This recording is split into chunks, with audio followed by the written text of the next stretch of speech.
때문에 원래 제일 비싼 거는 인테리어에서 제일 중요한 건 또 확인을 해봐야 될 점은 중요한 거는 이제 한 가지 더는 One more thing.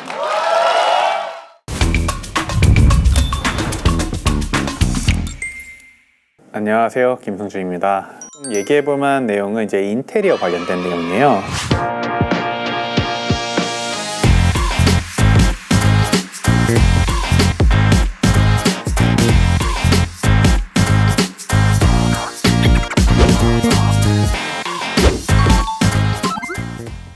실제로 이 리모델링의 개념은 인테리어는 살짝 다릅니다. 리모델링은 대부분 우리가 흔히 생각하는 거는 이제는 뼈대만 남기고 완전히 증축하거나 이런 시멘트를 다시 발라서 만드는 전반적인 거를 얘기를 하는 거고, 인테리어는 이 내부적인 것들에 대한 수선들을 얘기한다 라고 보시면 됩니다.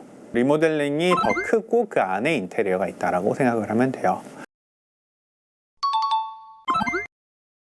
이 인테리어를 하는 방식이 크게 세 가지 정도로 구분을 할 수가 있어요. 완전 셀프로 하는 거, 반셀프, 그리고 하나는 도구, 이렇게 세 가지로 구분이 되는데, 셀프 같은 경우에는 인건비에 대한 부분을 자기가 하는 거니까 그만큼 세이브를 하고, 관리도 자기를 하니까 그만큼 수수료가 안 들어가는데 시간이라든지 그런 것들이 많이 투입될 수 있다. 그래서 좀 힘들 수 있다라는 게 이제 셀프 인테리어의 단점이지만 비용은 많이 줄일 수 있다라는 게 장점이죠. 그럼 반셀프는 뭐냐? 자재는 직접 구매하되 공사나 설치 같은 거는 전문가한테 맡기는 거예요. 그런 수수료 맞은 부분은 아낄 수가 있죠. 다만 이제 그런 스케줄이라던가 아니면은 품질이라던가 이런 걸 하나하나 신경 써야 된다는 그런 시간적인, 그리고 좀 신경 써야 되는 단점이 있긴 합니다. 가장 흔히 하는 방식이 이제 도급 방식이고, 근데 우리가 누군가에게 전부 맡기더라도 결국은 내가 전반적인 이 인테리어의 공사 과정이라던가, 그래서 전반적인 비용이 얼마 들어갈 것이라던가, 그리고 우리는 어떤 거를 좀 품질을 꼼꼼하게 봐야 된다라는 거, 이런 것들을 모니터링을 할 줄 알아야 우리가 이제 눈탱이를 당하지 않는다. 그렇기 때문에 우리가 전반적으로 인테리어의 먼저 순서에 대해서 좀 알 필요가 있습니다. 먼저 첫 번째는 철거를 하고요. 설비 같은 걸 합니다. 뭐 밑에 온돌 파이프를 다시 깐다거나 평평하게 만드는 그런 것들을 설비라고 얘기를 하고, 거기에 이제 미장까지도 같이 포함이 되긴 하죠. 그리고 창호, 그 다음 목공, 그 다음에 타일이라던가 욕실 부분, 혹은 이제 페인트, 도장 부분, 그리고 필름, 가구, 뭐 마루, 도배, 전기, 입주 청소, 이 순으로 좀 진행이 된다고 보는데요. 구조를 변경을 하는 부분들이 대부분 이 철거, 설비, 전기, 목공, 샤시, 욕실, 그러니까 우리가 크게 변화를 나타내는 것들을 얘기를 하는 거고, 포장이라고 하면 이제 뭐 타일, 페인트, 마루, 도배, 필름이죠.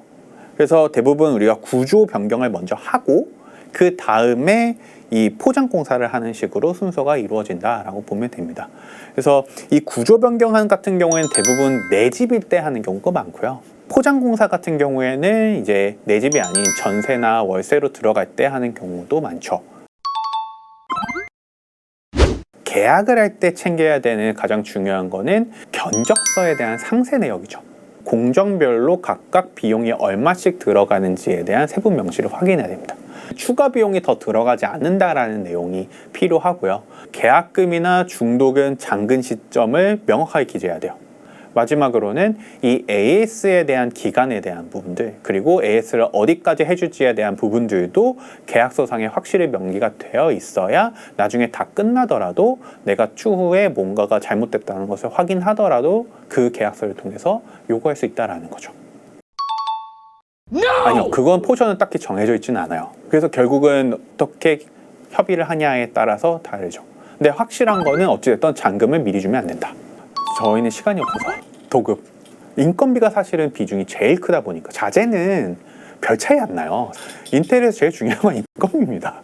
그래서 사람을 몇 시간 몇 명 쓸 거냐가 중요하기 때문에 인테리어 비용을 줄여가는 방향으로 갑니다. 제일 비싼 거는 샤시인데, 샤시가 원래 제일 비쌉니다. 그러니까 결국 단열이라는 걸로 인해서 이제 결로 현상이 달라지는 거고, 그 결로 현상 때문에 곰팡이가 쓰는 거니까 사실 삶의 퀄리티부터 시작해서 앞으로의 그런 보수 비용이나 이런 걸 생각했을 때는 사실은 아끼지 말라는 게 맞긴 하죠.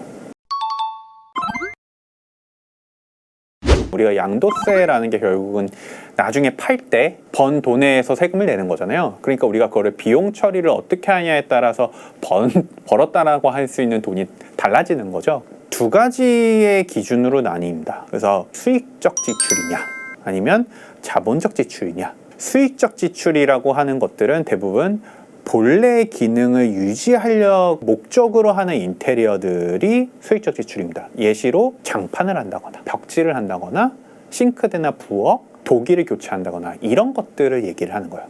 이 수익적 지출은 비용 처리가 안 됩니다. 그리고 이제 자본적 지출이라고 얘기하는 것들인데 이거는 가치가 증가하는 데에 대한 인테리어들을 얘기하죠. 확장 비용, 그리고 샤시. 다른 예시는 뭐 배관 공사라던가 아니면은 난방 시설 자체를 교체한다던가. 이게 난방 시설 교체한다라는 게 그냥 보일러만 교체하는 걸 얘기하는 건 아니에요. 아예 싹 다 난방 시설 자체를 교체한다거나 시스템 에어컨을 단다거나. 그러니까 전반적으로 굉장히 애드업 된다라고 보는 거죠. 기존에 있던 설비에 대한 유지가 아니라. 그러니까 이런 것들로 나가서 쓴 비용들은 계약서와 영수증을 같이 갖고 있죠.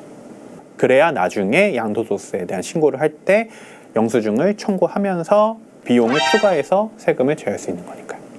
부구 썰이지만 오늘 인테리어 그게 썰이 됐습니다.